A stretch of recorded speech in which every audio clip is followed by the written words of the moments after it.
One second. Yes.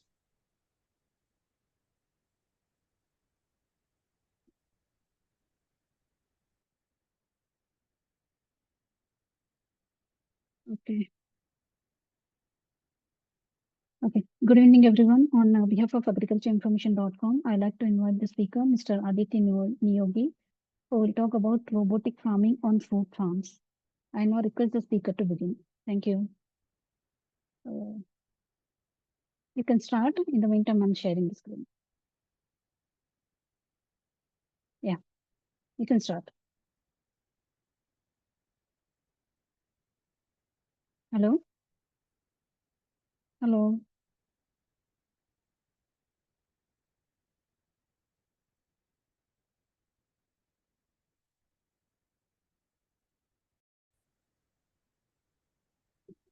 Yes, Mr. Hello. Aditya, you can start now. Oh, I'm back again. And I've sent a few videos related to this progress of my startup. Okay, Yeah. you can start now. So, okay. So, uh, back in 2019, I started this particular company. So we were working on reducing the labor costs in agriculture, farming, and allied sectors. So the problem we were facing the most was in regarding weeds and related uh, sections of like farming. So what we tried to reduce the labor cost for weeding in agriculture basis, and we tried that with the most agriculture and robots like mostly possible if possible. So back in 2018 and 19, I tried and developed a few prototypes related uh, for this problem. There was a huge problem in this sector that we were unable to find manual labor for these weeding and spraying purposes as well. And these are then spraying purposes are equally harmful as well.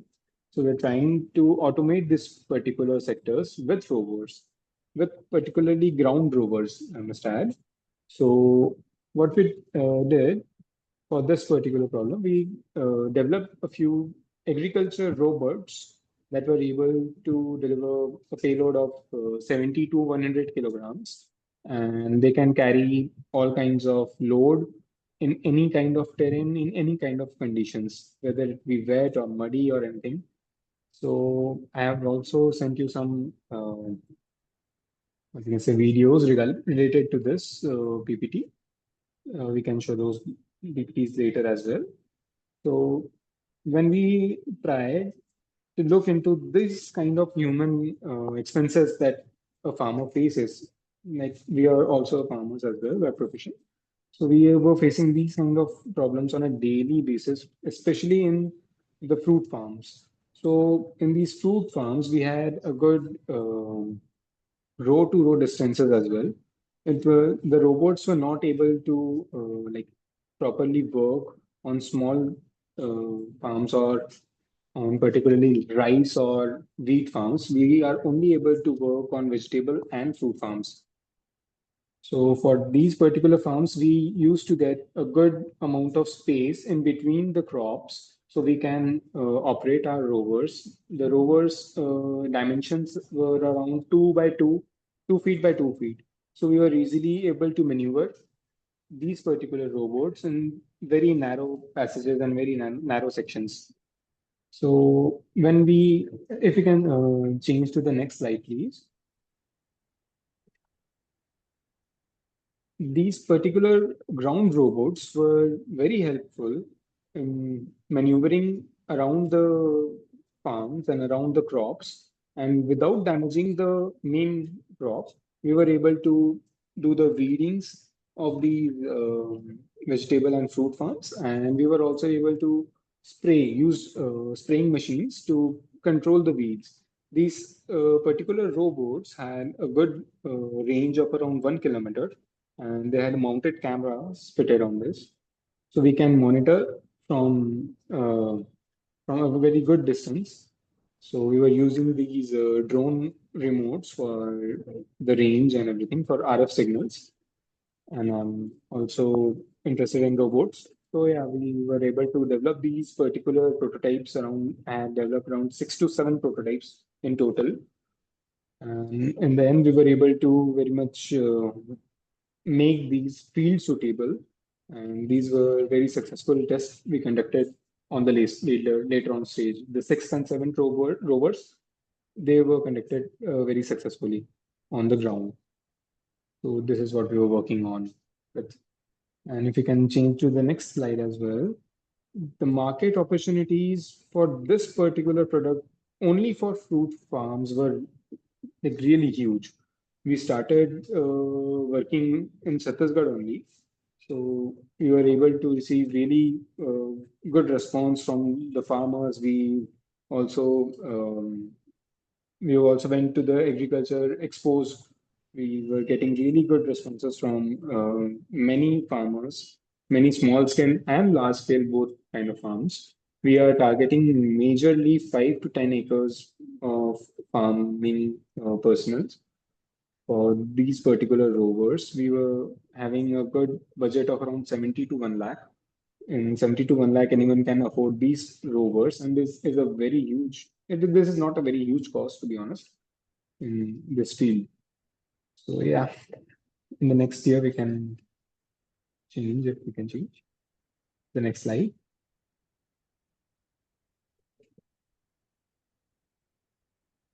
The growth road for our particular startup was starting from 6 months. We were trying to develop these particular prototypes from the ground. The major problem that we faced was in this particular timeline, we had almost used up around 1.5 years to develop the fully functioning prototypes on the ground. So this is an older roadmap for our presentation, but we were really able to get some good uh, response the from my team, and we were able to develop these particular rovers. But yeah, on the part of selling and after sales services, we are still kind of dealing with right now on the part of sales and marketing. So yeah, we will need some more time to work with that. So yeah, our team consists of me and my mother. We are currently working on this problem as well. And yeah, I think this will give it work. If we can go to the last, and yeah, we had a projection for our next or our upcoming year for our upcoming years, where we have our gross profits and every kind of details that anyone would need to see. So yeah, this is it. This is the basic presentation. And if you have any questions, you can please go ahead and ask.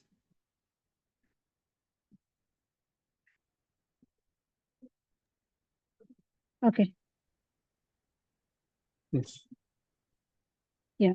So now I'll take up some questions. definitely.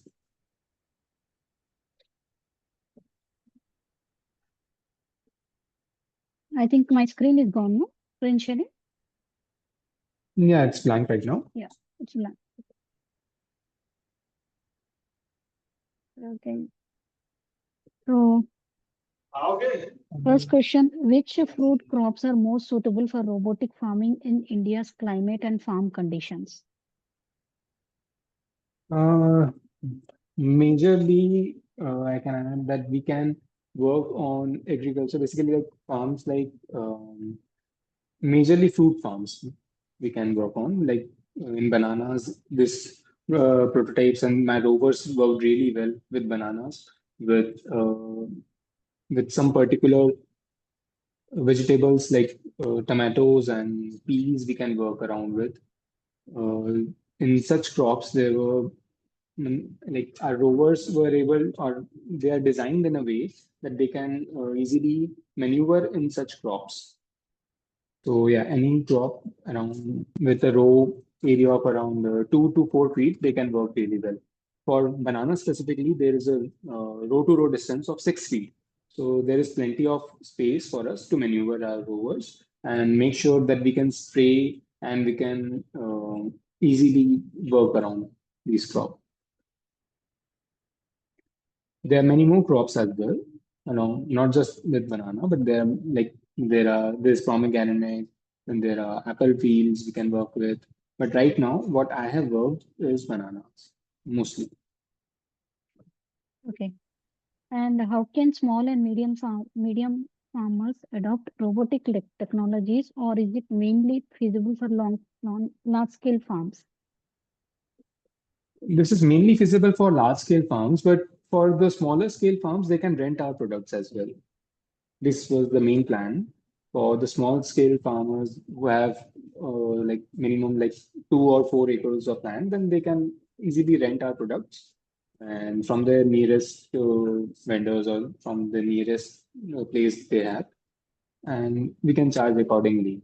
And to follow the roadmap, like the people with proper drones for aerial drones, they were charging around 8 lakhs per drone. And for the small scale farmers, they had a product for the rental basis, on a rental basis as well. So these particular rovers, on the other hand, these ground robots, on the other hand, are very easy to operate. Any kid can operate this particular robot, and these robots do not require any specialized personnel to operate or any specialized pilot to operate. They can easily maneuver these particular robots with just forward, backward, right, and left. These robots are self-stabilizing in conditions and in all kind of soil conditions. They can easily maneuver themselves. Okay. And Yes. what types of robots, harvesting, spraying, pruning, monitoring are currently being used to develop for food farming? Okay, my particular robot was only doing the spraying and load carrying work in the farm, but for for small scale weeding only, I won't say that I was able to attach rotary blades or anything like that.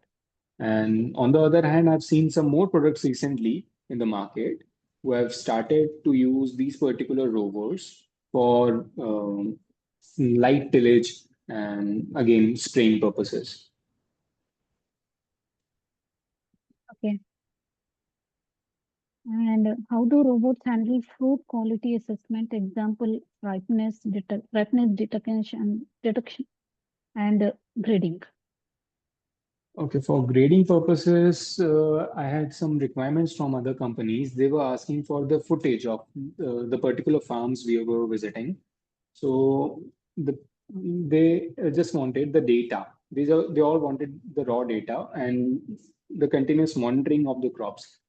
Because we have a camera fitted on the rover, the like we can easily monitor our crops from the starting, that after 2 weeks what's happening on the field or after 8 weeks what was happening on the field. The farmer can store the data as well if required. They can just monitor uh, through themselves, or we are planning to introduce some other tech giants in this field, so they have a good opportunity. Okay. And what is the average investment required for robotic farming in orchards, and how many years does it take to recover costs? It won't take a long time. It's just 17 to 80,000 per robot.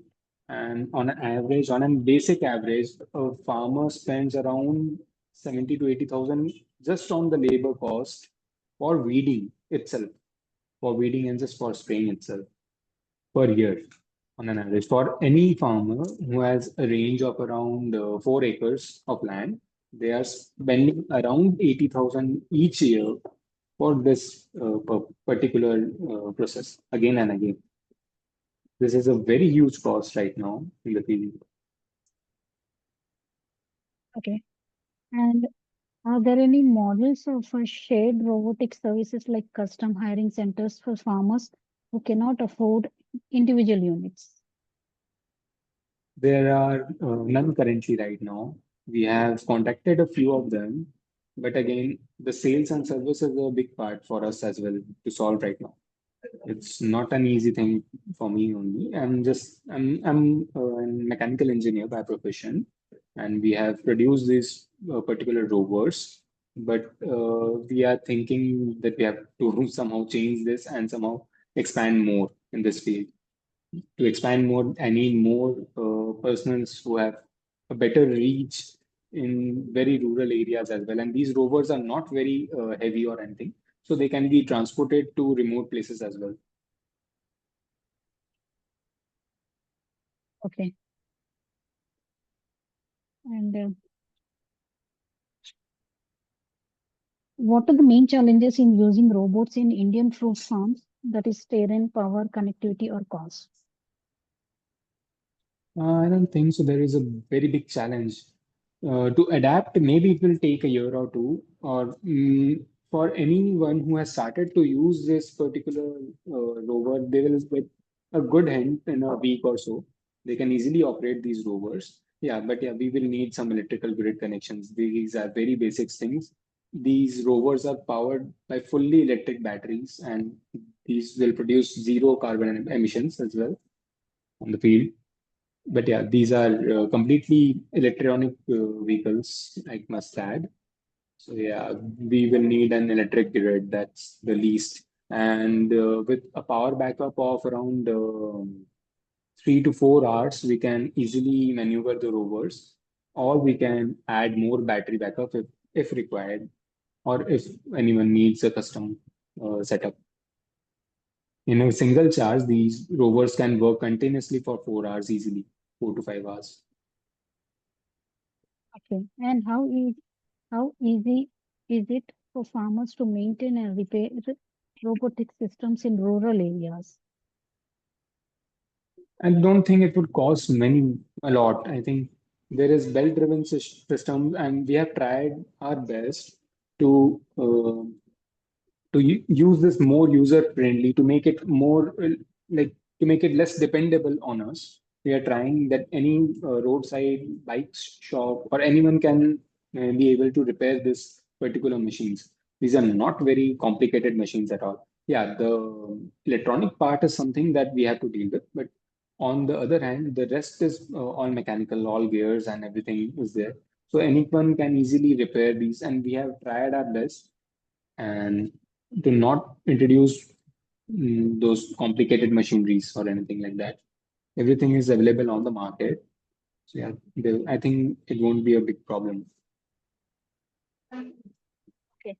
And how do you see the future of robotic farming in India over the next 5 to 10 years?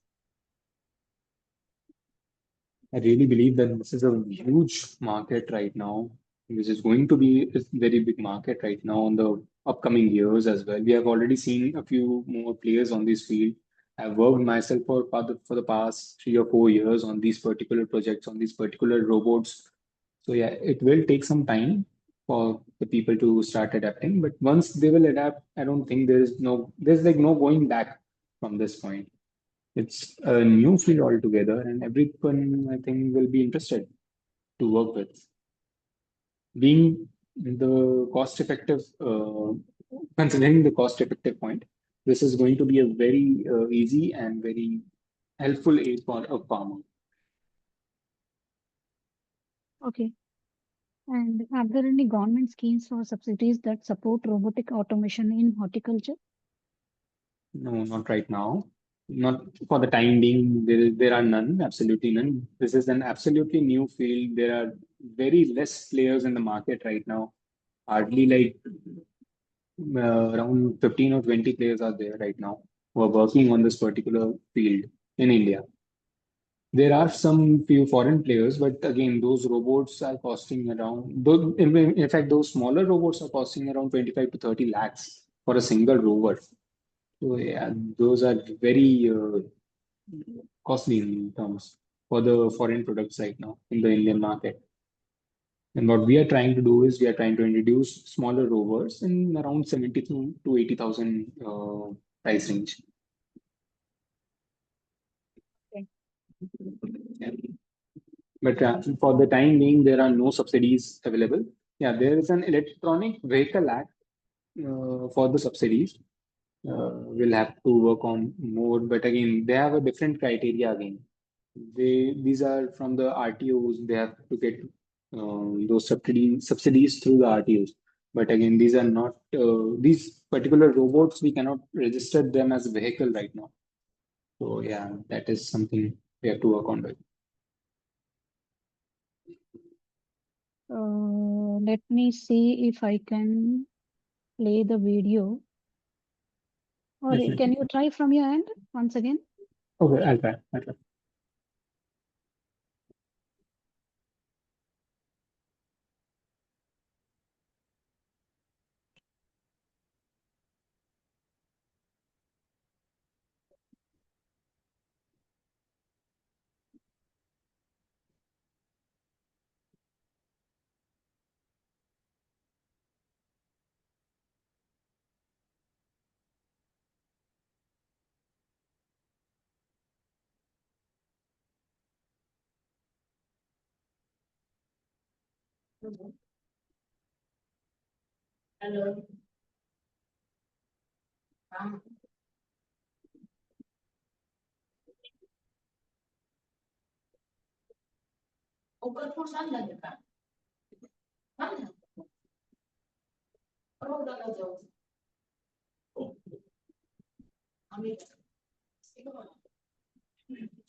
Are you trying? Yeah, I'm still trying to connect.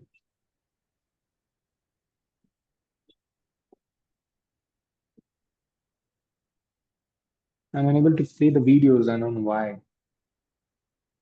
Okay, 1 second. I'll check from I my can side. I can add the photos, but I'm unable to just play those videos. Actually, I'm logged in from my mobile. That I think that's the main problem right now. Just 1 second.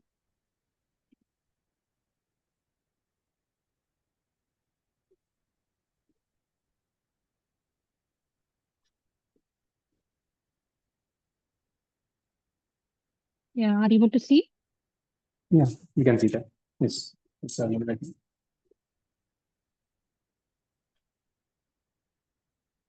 So these particular video that we are watching is from the very starting from like 2019 or 2020, from the very beginning.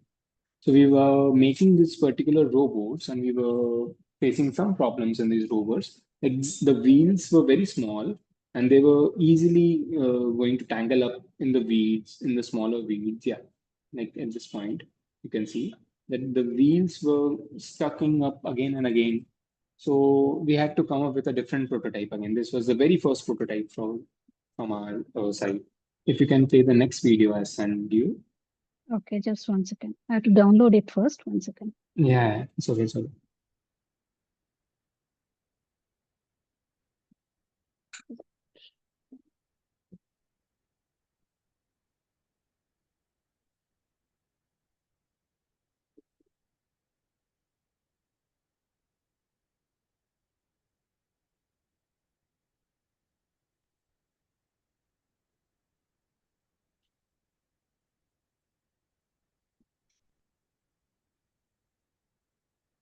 I'm downloading both of them and I'll play.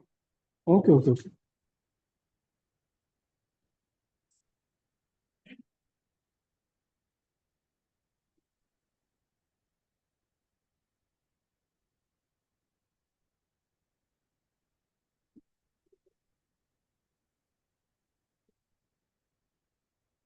Yeah. So this particular video, we can see the latest prototype that we were working on with. Not exactly the latest, but yeah. So this particular rover was able to conquer all those problems that we faced previously. This was the seventh or the eighth prototype, I think so. Yeah. So it was easily maneuvering in any kind of terrain, regardless if it is wet or not. There were cage wheels. There are cage wheels installed on the wheel of the robot. So we were able to very easily maneuver in wheels or in any kind of wet or dry terrains. And these particular, if you will see, this is a self-stabilizing rover. It will stabilize in any kind of condition. And all I had to do is just with a single push of button, the whole thing will do its work automatically. It won't need any extra effort from the one who is operating. The rover is self-stabilizing. It will maneuver itself in with the huge articulations we have for these kind of terrains. Okay.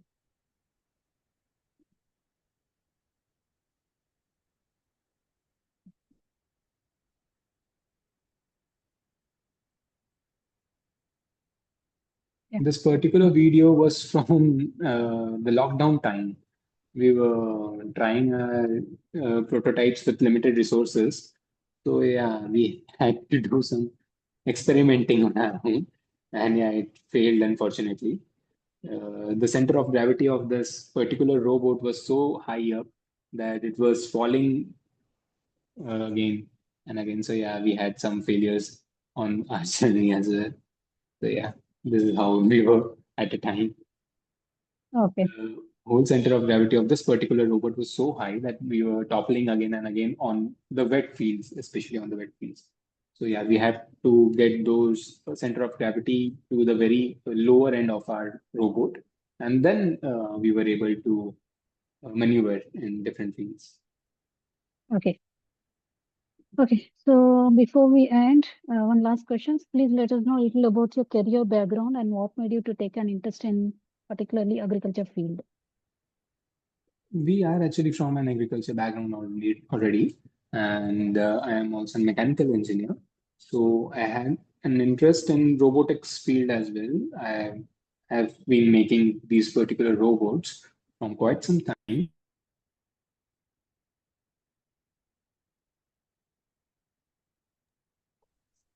Yeah, sorry, I was disconnected for a second. So yeah, we are.